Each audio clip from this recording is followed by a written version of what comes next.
Hello YouTube, welcome back to the train table. Today we're going to talk about my toy trains and why I chose to go with toy trains instead of model trains. As you can see, I've got a few of them. Some are tin, plastic, even my old scale, and some are die cast. um, well, why did I get into toy trains? Well, one of the reasons is well, I just like them. Um, I got involved again with trains with my Mark's wind-up train in O scale. A lot of people have seen this. This is an 898 wind-up from Mark's. And as you can see right over there, there's my wind-up table.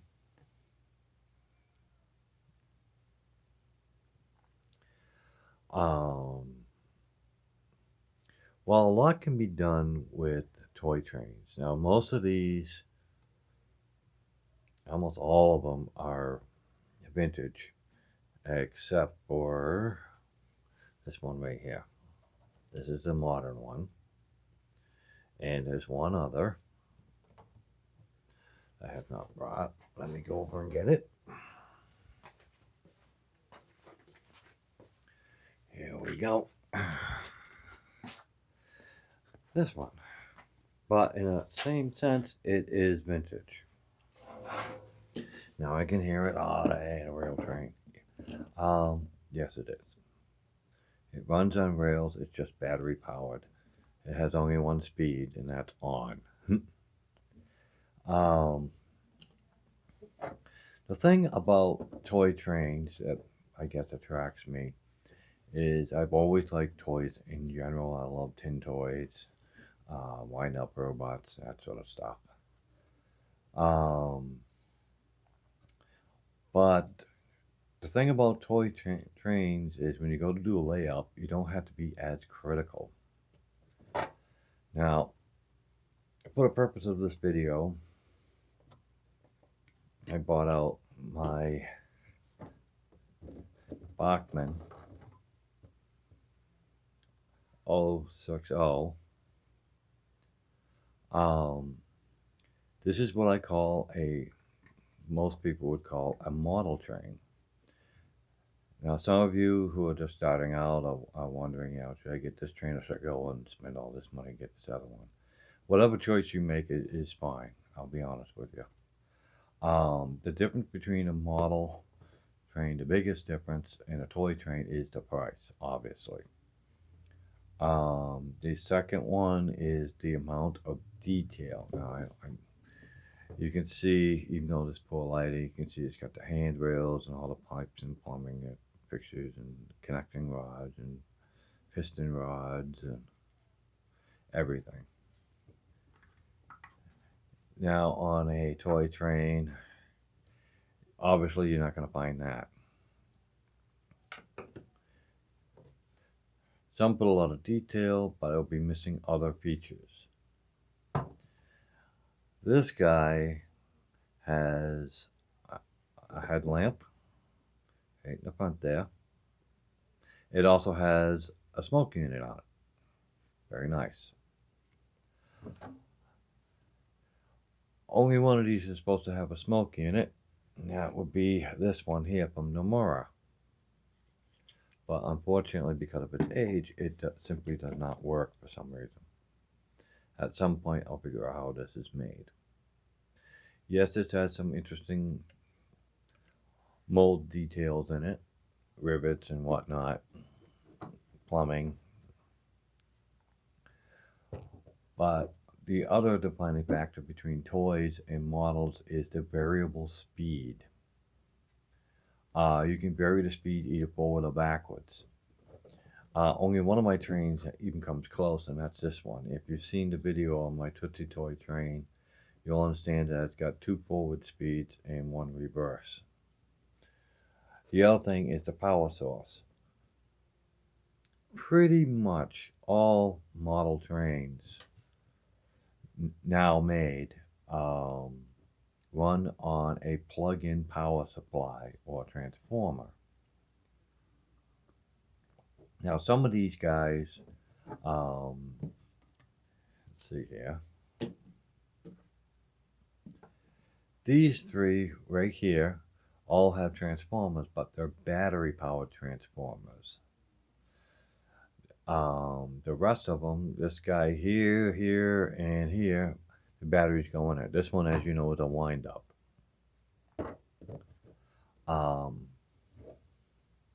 Those are the major differences.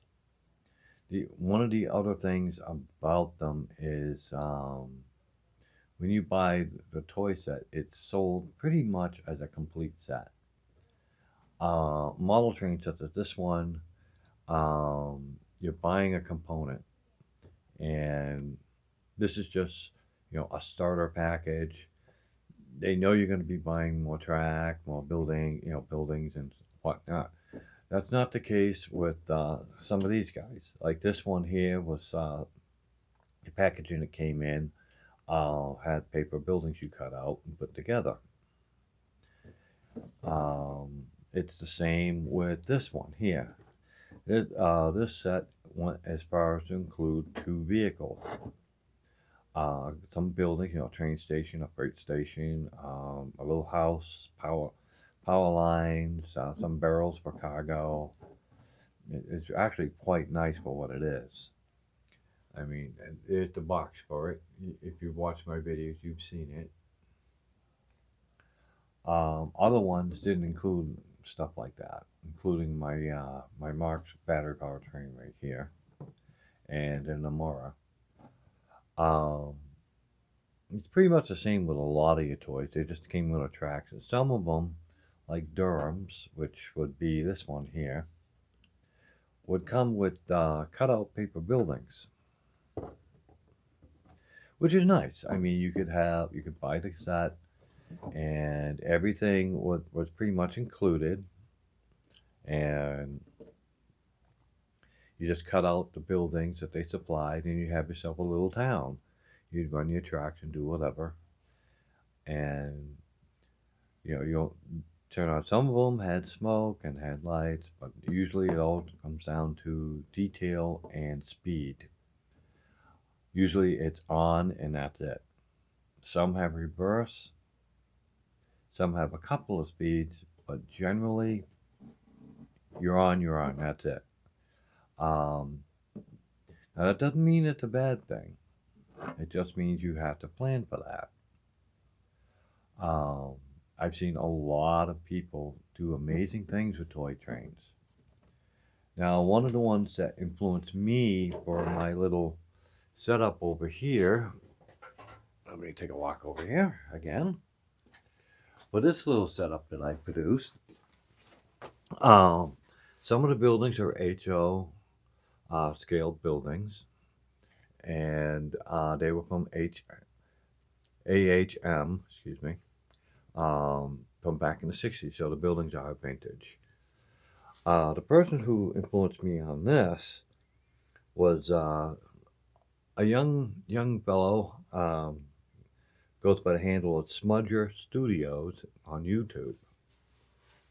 Now, I'm not going to put down the realistic guys in HO scale, because a lot of them make some absolutely amazing layouts, and I'm not going to knock them at all. I mean, I can't help but admire all the work that goes into that, because I built miniature models, so I know what kind of work is involved. Now, the other guys, if you're interested in trains, especially ones like this one, which actually has quite a bit of history, believe it or not, this simple battery-powered train has been with us for about 60 years now. Wow, huh? They were imported in the 60s by a company called Durham's, and they made other larger scale battery-powered trains as well. And they always included buildings with them, which is interesting. Now, one of the more interesting ones I've seen is David's battery trains. You'll find that here on YouTube. He works with this type of train, and he's done quite a bit with it, and it's very interesting. If you're interested in doing something with these, try that. Watch his. The other one was by a fellow who worked with Marx. And when he set up his thing, his table, he had two criteria. It had to be made of plastic, and it had to be made by Marx. Some of the trains he had set up were his trains from a child. But what he has done is truly amazing. So you might want to try and look that one up. And that one is under MyBigBoysToys. It's an interesting video. These are pretty much all my toy trains. I have my Nomura right here, and that would be this box here. I have my Marks, which is that one right there. Sasaki, which is right there. Of course, you already saw this one here, my Durhams. I have this is a Fenfa, believe it or not, just rebranded. And they make some interesting trains too. Now, why are these popular? In a lot of places, people can't afford Lionel or Bachman or any of those guys. So these are the types of trains they have. This one and like this one here. And there's a few others out there as well. But you would be surprised at what you can do with them. And that's why I like toy trains. And what I like to do with them is set them up, period correct. Like with this one, I would use vehicles and stuff from the 1960s. Pretty much the same thing with this and this one. This one would be a little more difficult. Because of its size, I would use probably Plasticville and stuff like that for that one. This one's fairly new, so I can get away with Hot Wheels or whatever. This one I use Tootsie Toy cars and old paper models from the 60s, and it comes out pretty good. So if you ever think of getting into trains, try toy trains. You'll be surprised at what can be done with them.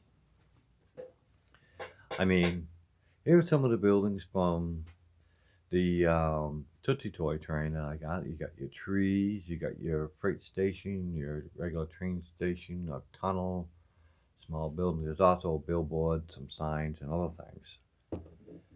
So, if you can't afford a regular train set, try some of these.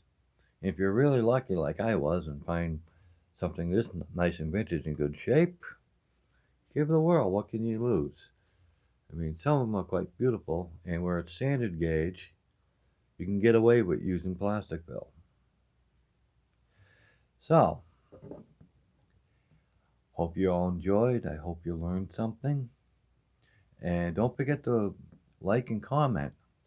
I like to hear what you have to say.